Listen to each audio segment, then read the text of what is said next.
Rome wasn't built in a day, but if Anno 117 Pax Romana has its way, you're going to be rebuilding it one perfectly optimized production chain at a time. And yes, your citizens are going to be rioting the moment you forget to deliver bread, wine, or usually both. Welcome back to LT Gaming, my name is Tom, and around here we're diving into strategy, city builders, and all sorts of games that will quietly steal your weekend before you even realise Monday's arrived. Before we dive into this one, a big thank you to Ubisoft for sponsoring this video and giving us access to Anno 117 Pax Romana. If you like what you see today, it tickles your fancy, click the link below to find out more and pre-order using the link in the description. And if you're new here, LT Gaming is all about finding you your next strategy or sim to become obsessed with. The clever ones, the overlooked ones, and the ones that will quietly take over your life.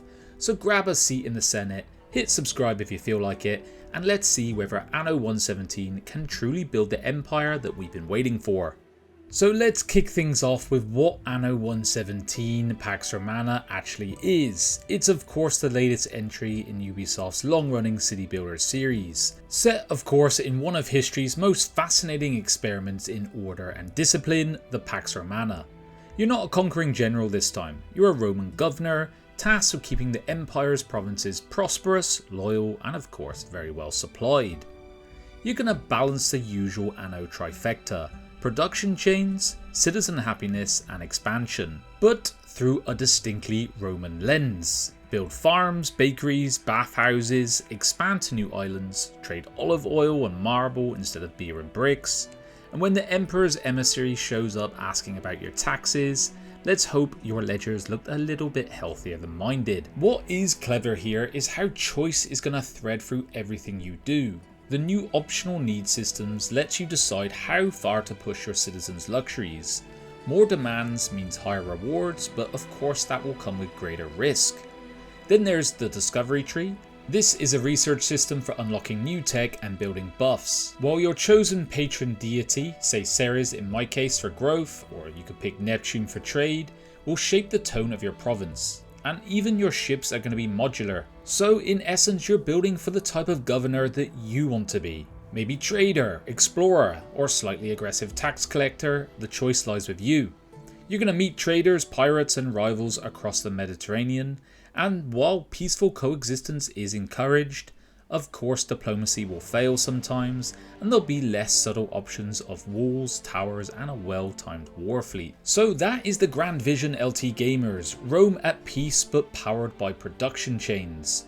Now let's dig in and see what it actually feels like to build one of these cities.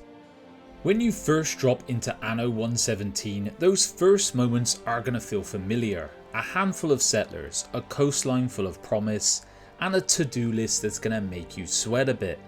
I started in Latium, think of this as like a heartland style province, fertile fields, easy trade routes, and the kind of place that lulls you into thinking, hey, I'm amazing at city planning. That was right up until I ran out of clay and I couldn't build any bloody houses. Building here is going to feel beautifully alive. Your roads hum with merchants, aqueducts snake between villas, and the camera pans across the city. It feels like you're breathing and feeling that ebb and flow. It's not about perfect grids anymore. It is about what I just mentioned, the flow. How your market squares talk to your workshops, how your farms feed the bakeries, even down to how your citizens are going to wander home past the temples as dusk settles. Of course, Rome is going to demand some discipline from you, however. If you place a charcoal burner too close to housing, suddenly everyone's coughing instead of celebrating, and that never leads to any good things. On the flip side, if you drop the right buildings near your market, you're going to see your income quietly jump. So it's a city builder that rewards these tiny acts of foresight and punish my tendency to want to build everything wherever I think it looks nicest. Visually, I was in love with the aesthetic. It's stunning. The light hitting the marble just right, villas crowding together in little clusters. You could feel the hum of prosperity from your citizens. But underneath this beauty, there is a quiet pressure. You're building under the watchful eye of an emperor, and prosperity is always going to come at a cost. Because I quickly realised behind every fountain and forum runs the machinery that keeps it all alive, and this is the supply lines, the trade routes, the endless movement of grain, wood and gold. So let's step back from the marble for a second and see what really fuels the Pax Romana: logistics, not legions. The Romans didn't conquer the world with swords alone, we all know that. They did it with logistics and supply, and it's very clear that Anno 117 gets that. Peace here isn't just political, it's practical. A careful dance of grain, trade and taxation that keeps everything humming along. I myself started out with an absolutely dreadful grip on my finances. Deep in the red after my first villas had been built. It took me ages to get to grips with balancing my moolah. I was expanding too quickly, focusing on building a lot of things when I really should have been watching my balance. And don't get me started on mission requirements. Making enough goods to satisfy them was one thing, but tiles I could never get enough. They were my Achilles heel. No matter how many I churned out, I never seemed to have a bloody enough of them for everything I needed, and that was absolutely fantastic. And this is the heart of Anno's design. Every piece of your economy relies on the next. And this is when you can feel as a gamer the deeper rhythm hitting. 2 wood chopping huts feeding 1 sawmill, perfect balance. Until you realise your temples, houses, everything you want to build all want a piece of that lumber too. Suddenly the numbers wobble, the flow stutters, and you start seeing the true beauty of Anno, a living economy that reacts to your choices and decisions that you make. And it doesn't stop at your city limits. You are hauling goods around with your fleets, so iron to the south, luxuries to the capital, managing provinces, not just your own city. And when everything finally runs smoothly, it is phenomenal. But no empire stays balanced forever. Sooner or later, politics will knock on the door, and this is when things can get really interesting. Of course, what is really holding together an empire is going to be the political side of things, and your choices do ripple upwards through your citizens, your provinces, and straight to the emperor's desk.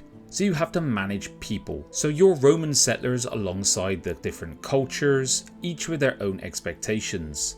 You keep everyone content and productivity is going to soar. Neglect them and you can be staring down some unrest faster than you can say reduced bread rations. I myself always try to keep everyone happy, and so I built temples for the locals, bathhouses for the Romans, and of course nearly bankrupted myself in the process.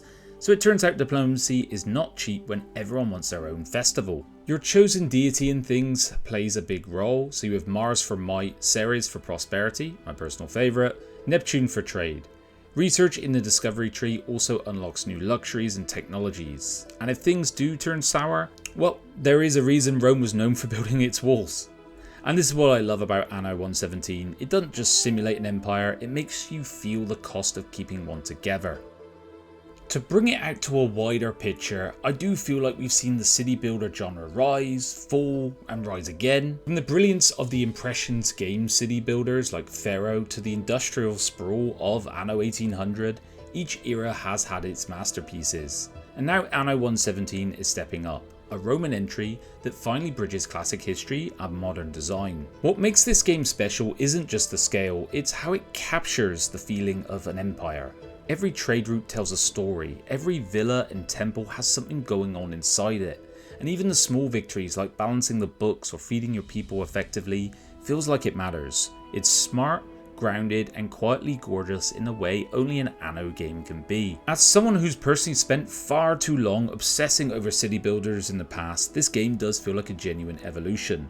One foot in classic Caesar 3 territory, the other pushing into something new.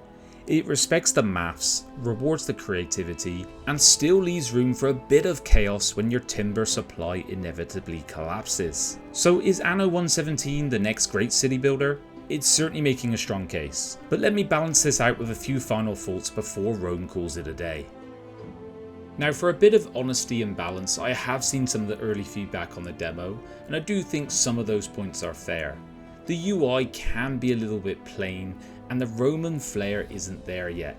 Menus can be a little bit too deep, and service ranges certainly are tight, and I did find that frustrating at times when doing my planning. I did see some critiques around the curved road system. I didn't connect with this at all. I really liked it, but maybe that should be toggleable. But I have to say, I did play the full version of the game, and I think many of these frustrations seem to stem from the 1 hour demo limit. I genuinely enjoyed spending time when doing my planning, and if you were racing against the clock, I do think everything would feel clunkier than it really is. Given time to breathe, the systems settled beautifully for me. The layout started to make more sense, production chains flowed, and there was a smart foundation under that marble.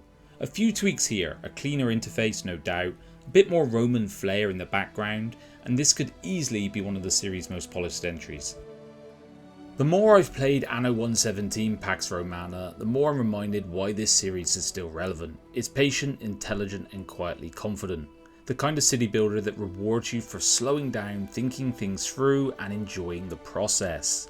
It's not going to scream for your attention, but it does take a hold of it, and before you realise, you've completely lost track of time. Big shout out to Ubisoft again for sponsoring this video and the channel and giving us access to the full build. If what you've seen today tickles your fancy, click the link below and find out more, and pre-order using the link in the description. Anno 117 Pax Romana will be available on PC via Ubisoft Connect, Steam, Epic Games Store and PlayStation 5 and Xbox Series XS as well. Alright guys, that's going to wrap it up for this one. Hope you've enjoyed it and I'll see you next time. Bye bye.